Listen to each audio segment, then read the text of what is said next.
मेरे सहयोगी विक्रांत बता रहे हैं कि किस तरह से सुप्रीम कोर्ट से आज बड़ी बात निकलकर सामने आई है। निचली अदालत ने जिस तरह से 20 नमाजियों को ही सिर्फ जाने की इजाजत दी थी, बाकियों के लिए पाबंदी लगाई थी, उसे सुप्रीम कोर्ट ने इनकार कर दिया है, उसे सुप्रीम कोर्ट ने हटा दिया है। सुप्रीम कोर्ट ने कहा है कि शिवलिंग की सुरक्षा व्यवस्था रखिए, लेकिन नमाजियों की जो संख्या यहाँ पर निचली अदालत की तरफ से तय की गई है वो मान्य नहीं होगी। यानी कि जितनी भी नमाजी नमाज पढ़ने के लिए जाना चाहते हैं उन पर किसी तरह की रोक टोक नहीं होगी, उन पर किसी तरह की पाबंदी नहीं होगी। जैसा कि मेरे सहयोगी विक्रांत भी कह रहे थे, ये आस्था का विषय है, ये सिर्फ काशी या वाराणसी नहीं बल्कि देश की आस्था से जुड़ा हुआ विषय है। सुप्रीम कोर्ट, सर्वोच्च न्यायालय भी जानता है कि बेहद बारीकी के साथ और संवेदनशीलता के साथ इस पूरे मसले को यहाँ पर देखना होगा। विक्रांत, क्या कुछ आपको लगता है? बेहद संवेदनशील मुद्दा, देश की आस्था से जुड़ा हुआ मुद्दा, सुप्रीम कोर्ट भी यहाँ पर जानता है कि एक एक कदम, एक एक फैसला, एक एक निर्देश, आखिर इसके मायने क्या है और ये कितना अहम है। देखिए बिल्कुल सबीना, अगर आज की हम सुप्रीम कोर्ट की हियरिंग को देखें तो वो बहुत ही बैलेंस हियरिंग है और कोर्ट ने ये भी कहा है कि ये मामला चूंकि दोनों पक्षों से जुड़ा हुआ मामला है और दोनों पक्षों की अपनी अपनी दलीलें हैं इस मामले में, लिहाजा वो नहीं चाहते कि इस मामले में किसी तरीके का बैलेंस खराब हो। अभी क्योंकि कोर्ट के पास इस मामले के तमाम दस्तावेज नहीं थे, जो आदेश निचली अदालत से हुए हैं, जो रिकॉर्ड हुआ है, वो सब चीजें अभी कोर्ट के पास नहीं थी। तो कोर्ट ने कहा कि अभी शुरुआत में वो इस तरीके का बैलेंस बनाने की बात कर रहे हैं, क्योंकि अभी वहां से नोटिस जारी किया है, छोटी डेट कोर्ट ने दी है, इससे साफ दिखाई देता है कि कोर्ट इस मसले को जल्द से जल्द सुलझाना चाहता है। दूसरा, कोर्ट ने कहा कि गर्मी की छुट्टियों में भी इस मामले को सुना जाएगा अगर जरूरत होगी तो। एक बड़ी बात अभी अभी नई जानकारी आ रही है, हिंदू सेना की तरफ से कहा गया था कि उन्हें भी इस मामले में पक्षकार बनाया जाए।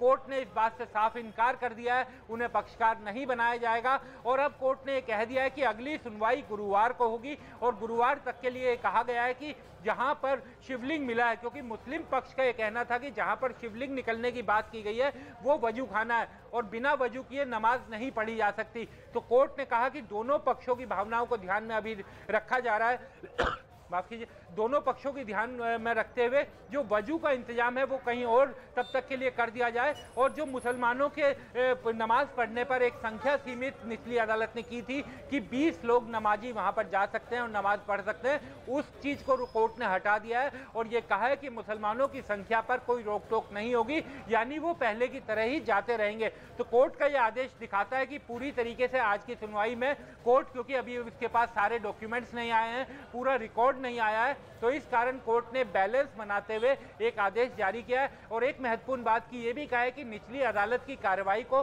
वो फिलहाल नहीं रोक रहे हैं, वो भी उसी तरीके से चलती रहेगी। अब इस मामले में सुप्रीम कोर्ट में गुरुवार को सुनवाई होगी।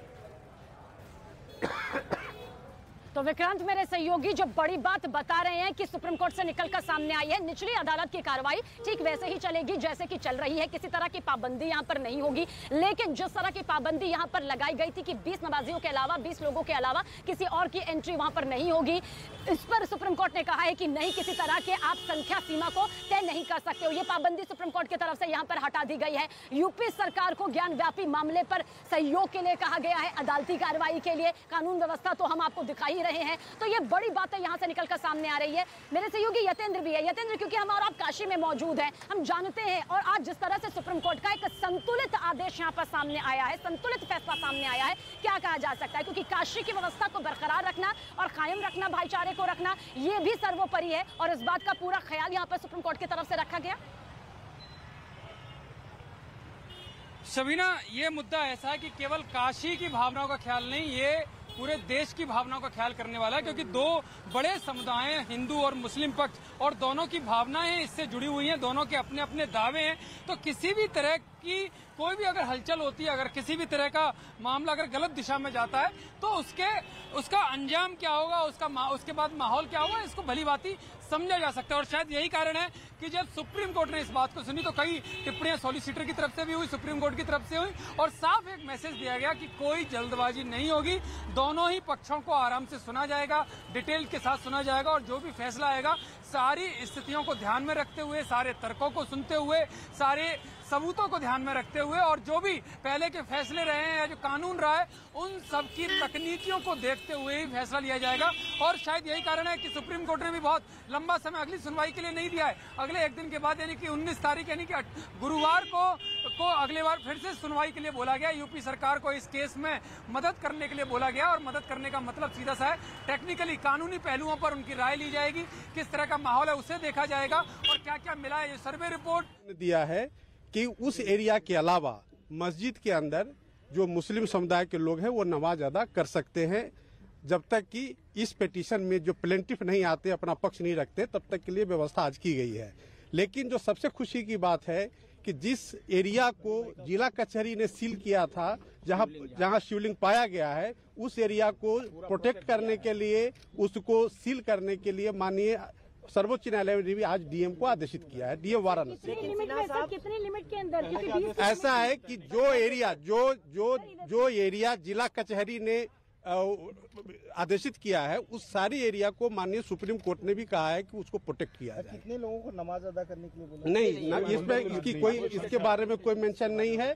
नमाज अदा करने पर कोई रेस्ट्रिक्शन नहीं है, लेकिन जो वुजू के लिए जो वो जिस एरिया का प्रयोग करते थे, उस एरिया को कल वाराणसी के आदेश से सील कर दिया था, वहाँ वो वुजू नहीं कर सकते। तहखानों को लेकर भी कुछ नहीं, माननीय सर्वोच्च न्यायालय ने सिर्फ नोटिस जारी किया और उस एरिया को प्रिजर्व करने का आदेश दिया है जिस एरिया पे शिवलिंग पाया गया है और जहाँ पे वो जो जलाशय था, जहाँ की वो वुजू करते थे, जहाँ पे शिवलिंग था, उस एरिया में वुजू करते थे, वहाँ पे उसको सील करने का, प्रोटेक्ट करने का आदेश जारी किया। अंजुमन ने स्टे मांगा था प्रोसीडिंग पे, उस स्टे को उन्होंने मना कर दिया है। किसी तरह का स्थगन आदेश देने से माननीय सुप्रीम कोर्ट ने इनकार कर दिया, यह कहते हुए कि जब तक प्लेंटिफ नहीं आएंगे और उसकी सुनवाई की अगली तारीख 19 तारीख रखा गया है, प्लेंटिफ आएंगे, उनको सुनने के बाद ही आगे का आदेश को पारित किया जाएगा। सुप्रीम कोर्ट ने एक्सपर्ट स्टे देने से मना कर दिया। और सर्वे रिपोर्ट को लेकर के नहीं, सर्वे वो चाहते थे कि प्रोसीडिंग को स्टे किया जाए। माननीय सर्वोच्च न्यायालय ने उस आदेश को खारिज कर दिया, उस प्रार्थना को खारिज कर दिया। उन्होंने कहा कि हम किसी प्रोसीडिंग पर तब तक आदेश नहीं रोक लगा सकते जब तक कि हम जो प्लेंटिफ है उनको सुन न लें। धन्यवाद।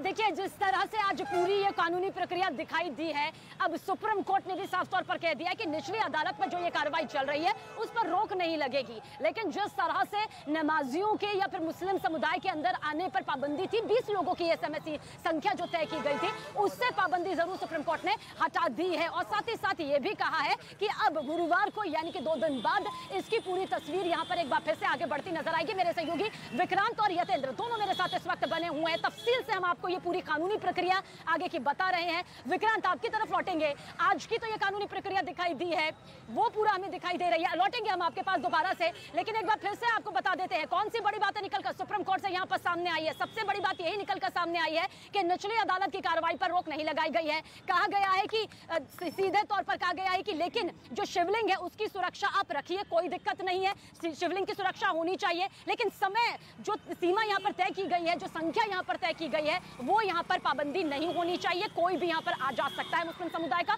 वो अपनी नमाज अदा कर सकता है।